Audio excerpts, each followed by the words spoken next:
Hello, good afternoon. ඔව් ෂෙනෝ travel එකෙන් කතා කරන්නේ. right. ඔව්. ඔයාට 4-in-1 පැකේජ් එක ගන්න පුළුවන්. ඔව්. විසිට් වීසා එක හම්බ වෙනවා, එන ටිකට් එක, ෆොටෝ රිසර්වේෂන් එක, ඊට අමතරව රිටර්න් ටිකට් එක. ඔව්. ඔයාට කරගන්න පුළුවන්. මට පාස්පෝර්ට් කොපි එකයි ෆොටෝ එකයි දෙන්න හරි. ඔව්.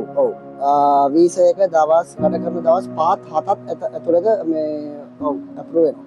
ඊට පස්සේ අපි ටිකට් එක දාගමු. ඔව්. මට ඉස්සර මට ડોකියුමන්ට් එක දාන්නකෝ. හරි thank you එහෙනම් okay bye.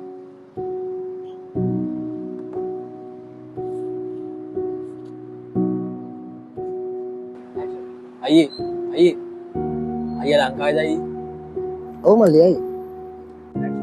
අයියේ මම ගොඩක් අසරණලා ඉන්නේ. මං මෙහෙට ආවේ හවුස්මේට් ජොබ් එකක් ගන්න. ඒත් මට සිද්ධ වුණේ වතුරට ඒ ගන්න. මම ගෙන්න බෙක්කන මට කිව්වේ මල්ලි හවුස්මේට් තියෙන්නේ. පාඩ ඔන් ජොබ් එකේ පඩියක් හම්බ වෙනවා මෙහෙමයි කියන්නේ. දැම්මයි. දැන් මේ වතුරට සුද්ධ කරන්නේ. අපා දුක වෙන්නේ අයියේ. ඊට පස්සේ අයියේ ටික කාලයක් වැඩ කරා. ඒත් එයාලා මට විසා ගෑවේ නැහැ. එයාලා කිව්වා ආ විසක දික් කරගන්න. ඊට පස්සේ ආයෙ විසා ගන්නම් කියලා. ඒත් විසා ගෑවේ නැහැ. ආන්තිර මට ජොබ් එකක් නැති වුණායි. ආන්තිර පාට වැසයි. දැන් මට ඉන්න තැනකුත් නැහැ. කන්නත් නැහැ. මම පර්ස් 7-5ක්වත් නැහැ. අද මට ලංකාවේ යන්න සල්ලිවත් නැහැ. අයියා කියන්නේ අයියේ මං දවස් දෙකෙන් කහලවත් නැහැ. දැන් තාම මෙතන වතුර ටිකක් හදපුවේ අයියේ. අයියා දැක වෙලාවේ මට මාර්ස් ටුක් එකයි අයියා මට උදව් කරයි කියලා. අර ලංකාවේ යන්න යවනවා මම එක ඇජකට එලා කතා කරේ අයියේ. දුක කිව්වේ අයියා. මල්ලි මේ රටේ ගොඩක් මිනිස්සු ඔයා වගේ කට්ටිය ගාලා අසරණ කරනවා. රයිට්? ඉතින් ඔයා හොඳම කෙනා ගාවට තමයි සම්බන්ධ වුණේ. රයිට්? ඔයාට අවශ්‍ය කරන හැම දෙයක්ම කරලා දෙන්න. ඔයා ලංකාවේ මොනවද පුතා කරේ?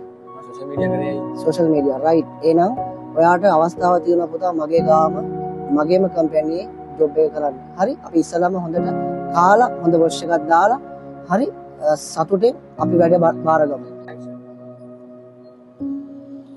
මල්ලි එහෙනම් අපි යන් මොන හරි කාලා අපි ඔෆිස් එකට ගිහලා කතා කරමු.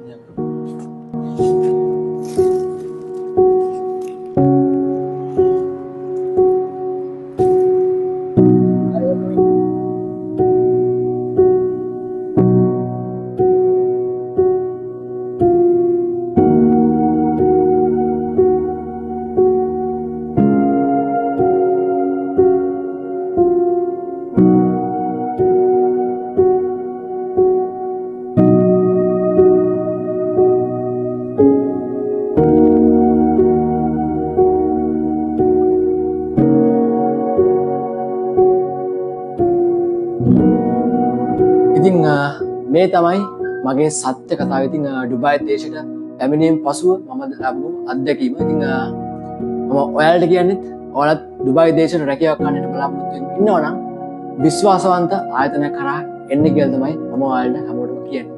ස්තුතියි.